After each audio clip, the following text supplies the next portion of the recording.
साथियों, जय किसान। मैं रवि आजाद आज आपके बीच में लाइव जुड़े एक बहुत जरूरी मुद्दे को लेके, किसानों की एक बड़ी समस्या को लेके। तो इसको जरूर ज्यादा से ज्यादा शेयर करें। अभी हम हैं साथियों भिवानी जिले का जो लोहारू का क्षेत्र है और बहल खंड का गांव हरियावास, पूर्व सरपंच संजय जी के खेत में। और आप देख सकते हो मेरे चारों ओर हाथों में कपास लेकर के तमाम हमारे किसान भाई खड़े हैं, तमाम हमारे युवा साथी खड़े हैं। और मुद्दा एक है, ये पूरा कपास का खेत है। थोड़ा सा आप इधर भी, इस साइड भी आप दिखा सकते हो, इस साइड भी दिखा दें थोड़ा। और इसके साथ में जो किसानों के हाथ में कपास है, आप देख सकते हो ये कपास जो है पूरी तरह से 90% से ज्यादा, थोड़ा नजदीक लाके दिखा दो, 90% से ज्यादा ये कपास जो है खराब हो चुकी है। एक बार पूरा इसको घुमा के सारे किसान भाइयों के हाथ में जो कपास है उसको आप दिखा दो। 90% से ज्यादा कपास जो है वो अब तक खराब हो चुकी है। तो साथियों, मुद्दे की बात यह है कि एक तरफ 9 महीने से किसान आंदोलन चल रहा और दूसरी तरफ जो खरीफ का सीजन है, अगर पिछली बार की हम बात करें तो भी हरियाणा में लगभग 12 के करीब ऐसे जिले हैं जिनमें बम्पर पैदावार होती है कपास की, और फिर बाजरा, मूंग, ग्वार की फसल होती है। लेकिन अगर हम बात करें तो कपास जो है वो खरीफ की एक मुख्य फसल है जो बहुतायत मात्रा में होती है, बम्पर पैदावार होती है। पिछली बार भी ये स्थिति थी, अब भी वही स्थिति हो रही। एक तो बारिश की कमी, और कहीं कहीं हम बात करें तो बारिश की अधिकता के कारण भी फसलें खराब हुई। उसके बाद कपास में जो झुलसा रोग है, सफेद मक्खी है, हरा तेला है, ये ऐसी चीजें हैं। करीब 15,000 रुपए खर्च करने के बाद, जी तोड़ मेहनत करने के बाद किसान इस आस में रहता है कि भाई अच्छी फसल पैदा होगी तो बच्चों के स्कूल की फीस देंगे, मकान बनावेंगे, और जो हारी बीमारी के खर्चे हैं, ब्याह शादी के खर्चे हैं, हमारे ऊपर जो कर्ज है, बैंकों का ब्याज है। लेकिन इतना खर्चा लगाने के बाद, जी तोड़ मेहनत करने के बाद किसान के सपनों पे और उसकी उम्मीदों पर पानी फिरता जा रहा है।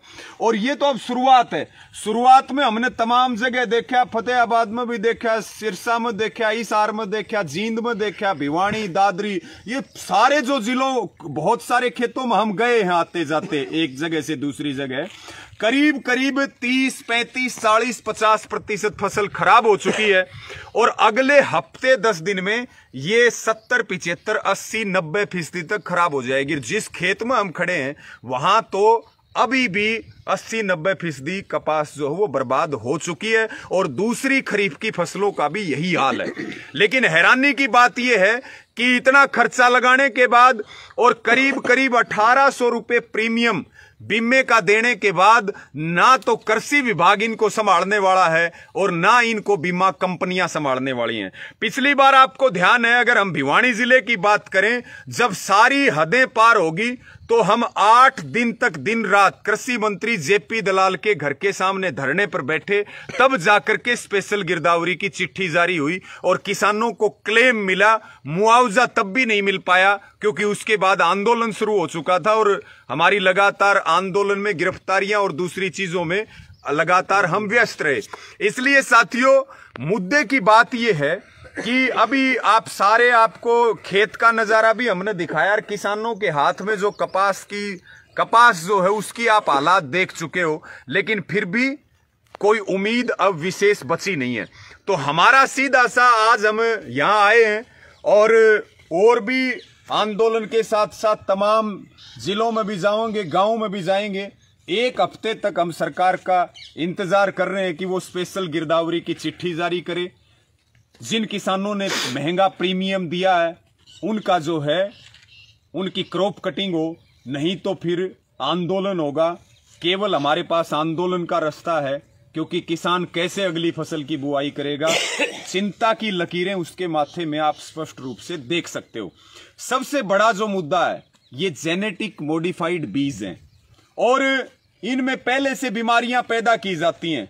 उसके बाद महंगे कीटनाशक और महंगी दवाइयां लगे हुए रोगों के रोकथाम के लिए बेची जाती हैं, और उसके बाद फिर आपको पता है जो जहर जमीन में डलता है वो शरीर में भी डलता है। जो कंपनी बीज बनाती है वही कंपनी कीटनाशक भी बनाती है, वही कंपनी दवाई भी बनाती है, और उन्हीं कंपनियों के हॉस्पिटल भी चलते हैं। हर जगह हमें लूटने का काम किया जाता है, मारने का काम किया जाता है, बर्बाद करने का काम किया जाता है। यानी कि ये पूंजीवाद की दस्तक है। हमारी खेती के ऊपर कॉरपोरेट के कब्जे की तैयारी है, ये उद्योगपतियों के कब्जे की तैयारी है। आखिर कब तक ये खेल जो है हमारी आंखों में धूल झोंक करके चलता रहेगा। यहाँ तमाम हमारे ऐसे साथी हैं। आज हमने तय किया, हफ्ते का टेम है। अगर ये हालात तो कृषि मंत्री जेपी दलाल के विधानसभा के हैं, जहां से वो चुन करके विधायक बने हुए हैं, ना यहाँ कोई कृषि अधिकारी आता। केवल और केवल भाषणबाजी होती है बीजेपी की सरकार में। केवल और केवल किसानों को बेवकूफ बनाने का काम किया जाता है, उनको झूठे सपने दिखाए जाते हैं, और नौकरियों के नाम पे जीतने वाले ये कहते हैं कि बकरी ले लो, भेड़ ले लो, हम लोन उपलब्ध करा देंगे। जबकि ये पता होना चाहिए कि लोन बैंक देता है, बीजेपी लोन नहीं दे रही। और हम भेड़ और बकरी पालने के लिए पढ़ाई नहीं करते, रोजगार के लिए पढ़ाई करते हैं। हालात बहुत खराब हैं। यहाँ से करीब करीब 2 साल हो गए हरियाणा की सरकार में कृषि मंत्री जेपी दलाल को मंत्री बने हुए, लेकिन हालात कुछ बदल नहीं पाए हैं किसी भी तरफ से। यहाँ भी हमारे भाई विजेंद्र खड़े, ये एक बार बताएंगे आज का पूरा जो मुद्दा है। देखिए, ये इस क्षेत्र के अंदर कपास की फसल होती है, और ये एक पूरे तरीके से देखा जाए तो अंतर्राष्ट्रीय इसको साथियों ये बहुत अहम मुद्दा है, और पूरी सोशल मीडिया को सरकार ने सेंसर कर रखा है, रीच बिल्कुल घटा रखी। इसको सब साथियों से निवेदन है, इसको ज्यादा से ज्यादा शेयर जरूर करें जी। देखिए साथियों, मैं आपको बताना चाहता हूँ, ये जो बीटी कॉटन का क्षेत्र है, इसके अंदर पिछले 2-3 साल से यही समस्या आ रही है, और ये एक बहुत बड़ा अंतर्राष्ट्रीय गेम खेला जा रहा है हमारे साथ, हमारे किसान भाइयों के साथ में। सबसे पहले इस कपास की फसल के बीज के अंदर, इसके डीएनए के अंदर गड़बड़ की जाती है, फिर उसके बाद में वही कंपनी अपने कीटनाशक बेचती है, और दूसरी कंपनियों का कीटनाशक भी वहां से खरीदा नहीं जा सकता, क्योंकि जो पेटेंट वगैरह कानून होते हैं उनका सहारा लिया जाता है, और उन्हीं कंपनियों के हॉस्पिटल होते हैं, और उन्हीं को ये पता होता है इसकी बीमारी का इलाज क्या है। तो किसान को चारों तरफ से मारने का ये प्लान है, और आप देख पा रहे हैं यह सारे का सारा खेल कॉर्पोरेट के लिए खेला जा रहा है। जो 3 कृषि काले कानूनों के खिलाफ इतना बड़ा आंदोलन चल रहा है, ये आंदोलन इसी वजह से है, क्योंकि किसान को हर तरीके से इन्होंने शोषण करके, किसान को दमन करके, किसान की ताबूत में आखिरी कील ठोकने का काम ये सरकार कर रही है। तो इसलिए मैं ये कहना चाहता हूँ आप लोगों से, अब भी आप जागृत रहिए, किसानों का सहयोग दीजिए, और ये जो क्षेत्र के अंदर इस इतनी बड़ी जो बीमारी आ रही है, इन बीजों की रोकथाम कीजिए, और अन्य दूसरे बीज किसानों को उपलब्ध करवाएं, और किसानों को इस खराब फसल का मुआवजा और बीमा क्लेम दें। यही कहना चाहता हूँ। धन्यवाद। देखिए, अभी ये भाई हमारे खड़े हैं, आप भी आ जाओ, ये भी अपनी बात बताऊंगे। उससे पहले आप थोड़ा सा खेत की तरफ दिखा दो। ये देखिए, पूरी जो कपास है, पूरी कपास, ये दूर दूर तक जहां तक आपकी नजर जाएंगी, चारों तरफ बर्बाद हुई कपास। पूरी तरह से इतना खर्चा लगाने के बाद में पूरी तरह से ये बर्बाद हो रही है ये फसल। इसको साथियों शेयर जरूर करें, साथ में ये बड़ा अहम मुद्दा है। और आपके इलाके में कपास की फसल और दूसरी फसलों का क्या हाल है वो भी कमेंट में जरूर बताएं। इसको ज्यादा से ज्यादा शेयर करते रहें। और अभी हमारे युवा साथी हैं, वो भी अपनी बात, युवा किसान है, ये भी अपनी बात बताओगे। देखो जी, फसल तो बर्बाद हो है, कुछ मौसम की मार हो रही है, कुछ बारिश की कमी हो रही है, कुछ एक जो बीज है उसकी भी कमी आने लगी।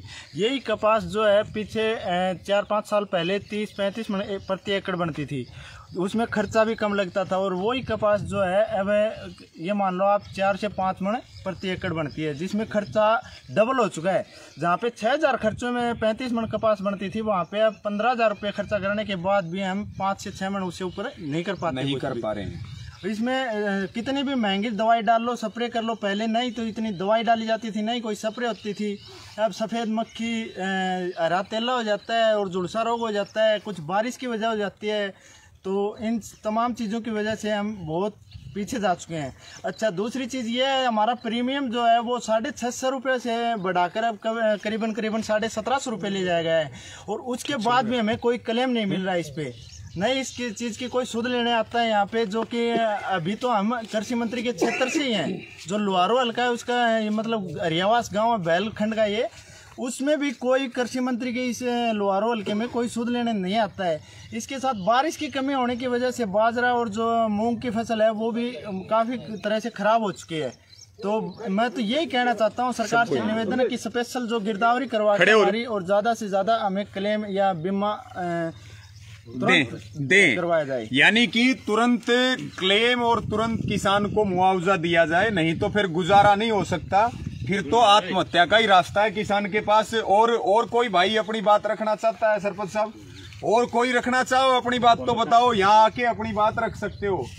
वो पीछे एक, हाँ ताऊ इधर आओ, आप आओ इधर, आप भी बताओ के फसल का के ढंग है? बाजरा और ग्वार मूंग सारा बढ़ चुका है। कैसे चल रहा काम चल रहा? किसान मट्टी काट की भी काम कौन चल रहा है? तो क्या करना पड़ेगा, क्या करना चाहिए अपन? सरकार पे क्या कहना चाहो? हाँ, रस्सा बांटेगी जनता और फांसी खा मरेगी। इसका क्या है? मोदी का बाण आगे झंडा टांगेगा। तो सरकार का इलाज होना चाहिए कि नहीं होना चाहिए? सरकार का साथ हम नहीं देंगे, आगे नहीं देंगे नहीं देंगे। बस फिर यह तो तो एक बार विजेंद्र भाई कुछ कह रहे हो, बताओ। बस मैं तो ये कहना चाहता हूँ, अगर सरकार ने किसानों की सुध नहीं ली और ऐसा ही चलता रहा तो एक दिन इस देश के अंदर इस भारतीय जनता पार्टी नाम की कोई सरकार हुआ करती थी, ये चीज सुनने में आपको मिलेगी। क्योंकि लोग कहने लग गए अब भी 80% ये लोग इस सरकार से नाखुश हैं, और जो 20% दिखाया जा रहा है वो पूरे का पूरा खेल गोदी मीडिया का है। प्रिंट मीडिया, इलेक्ट्रॉनिक मीडिया बिक चुके हैं। अब सिर्फ अगर सारा है तो सोशल मीडिया का, और सरकार इसके ऊपर भी जल्द से जल्द बैन लगाने की कोशिश करेगी। हमारे पास अगर कोई सारा है तो सोशल मीडिया का, इसी के द्वारा हम अपने मुद्दों को उठाते हैं। तो मेरा आप सभी साथियों से अनुरोध है कि सोशल मीडिया पर इस चीज को ज्यादा से ज्यादा शेयर करें, आगे बढ़ाएं। धन्यवाद। जय जवान जय किसान, जय जवान जय किसान, किसान मजदूर एकता जिंदाबाद, जिंदाबाद जिंदाबाद, कृषि मंत्री जेपी दलाल मुर्दाबाद, मुर्दाबाद, हमारा भाईचारा जिंदाबाद, जिंदाबाद जिंदाबाद, बर्बाद फसलों का मुआवजा दो, मुआवजा दो, बर्बाद फसलों का बीमा क्लेम दो, क्लेम, किसान मजदूर एकता जिंदाबाद, जिंदाबाद जिंदाबाद, हरियाणा सरकार मुर्दाबाद, साथियों इसको कमेंट करें, अपने इलाके का हाल भी बताओ, अपने गांव को अंड का ही बताओ, और इसको ज्यादा से ज्यादा शेयर करें। जय जवान जय किसान।